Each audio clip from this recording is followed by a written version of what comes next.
Hello dear student, welcome. तो अभी next topic हम लोग डिस्कस कर रहे हैं अपना ऑलरेडी में credit sale. How will you vouch sales, मतलब आप सेल्स को कैसे वॉच करेंगे, चेक करेंगे, है ना। तो मतलब आप ऑडिटर हो और किसी कंपनी का आप ऑडिट करने जा रहे हो, तो उसका सेल्स सही है कि गलत है तो कैसे करेंगे। तो सबसे पहले आप क्या देखिए डॉक्यूमेंट। तो सबसे पहले सपोर्टिंग डॉक्यूमेंट आएगा, क्या आएगा। तो सेल्स के लिए क्या सपोर्टिंग डॉक्यूमेंट लगेगा, सेल्स बिल लगेगा, डिलीवरी चालान लगेगा, एक्सेस गेट पास लगेगा, ऑक्ट्रा का चालान लगेगा, ट्रांसपोर्ट बिल। फिर अगर इंपोर्ट एक्सपोर्ट करें तो export of bill, bill of leading, ये सब चेक किया जाता है। तो सपोर्टिंग डॉक्यूमेंट याद करना है। फिर नेम, कौन से पार्टी को बेचा, मीन्स कौन से कस्टमर को बेचा, उसका नाम क्या है।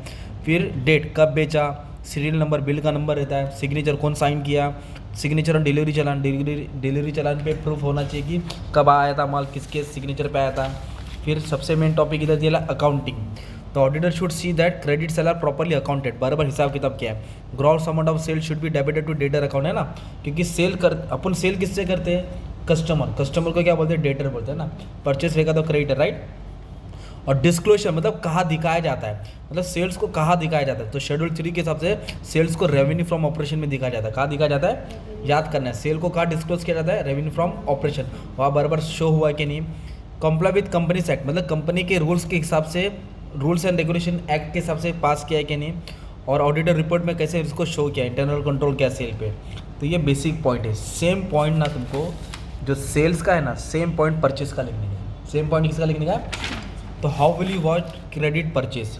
तो जब क्रेडिट परचेस आएगा तो सबसे पहले हम लोग क्या देखेंगे, सपोर्टिंग डॉक्यूमेंट। क्या पॉइंट लिखेंगे, तो परचेस मतलब माल खरीदा, तो purchase invoice should be supported by vendor, delivery challan, party, purchase order, gate pass, transfer bill, ऑक्ट्रा रिसीव, गुड्स रिसीव नोट आएगा, है ना। इंस्पेक्शन, इंपोर्ट डाल देने का तुमको। तो ये मेन हो गया सपोर्टिंग डॉक्यूमेंट। क्या होगा ये, entry, see that credit purchase are entered in purchase book.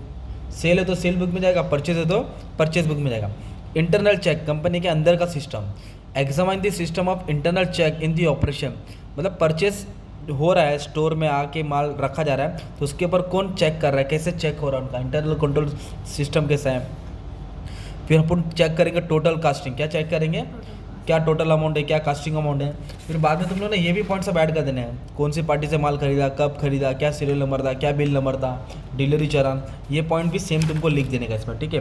Total मतलब परचेज का अमाउंट अकाउंटिंग से बिल से मैच करेंगे। कंफर्मेशन चेक करेंगे क्रेडिटर से, हाँ भाई आपने, मतलब ऑडिटर कंफर्म करेगा क्रेडिटर को कि आपने माल इधर, मतलब ये कंपनी को माल बेचा है कि नहीं, हमने जो खरीदा है। फिर बाद में डुप्लीकेट कॉपी रखेगा चेक करने के लिए। फिर क्लासीफाई करेंगे उसको, यहाँ मतलब क्लासिफिकेशन में क्या लिखने का है कि प्रॉपर परचेज है कि सेल है। तो सेम पॉइंट तुमको उस पर लगता है। और परचेज को कहाँ लिखा जाता है, स्टॉक लेजर में। कहाँ डाला जाता है, स्टॉक होता है ना, मटेरियल होता है ना, तो स्टॉक में इसको रिकॉर्ड किया जाता है। ये तुम्हारा क्या हो गया, हम लोग ने किसको वॉच किया, परचेज को। तो सेम पॉइंट तुम लोग सेल्स का और परचेज का मिक्स कर सकते हैं। बस याद रखना है, परचेज में माल क्रेडिटर से खरीदा जाता है जिसको सप्लायर बोलते हैं, और सेल्स में जिसको माल बेचा जाता है उसको डेटर बोलते हैं। डेटर बोले तो क्या होता है, कस्टमर। जैसा तुम्हारा 8 मार्क का आंसर आएगा, शॉर्ट में तुम लोग लिख सकते हो, ओके। और सबसे पहले वॉचिंग का मीनिंग लिख देने का, क्या लिख देने का, वॉचिंग का मीनिंग। वॉचिंग मतलब होता है to check, to examine the document evidence in support, truth of transaction check किया जाता है, examining the document evidence in order to ascertain accuracy, कितना एक्यूरेसी है। तो एक अच्छे से मीनिंग बना के डाल देने का, राइट, ठीक है। Thank you very much.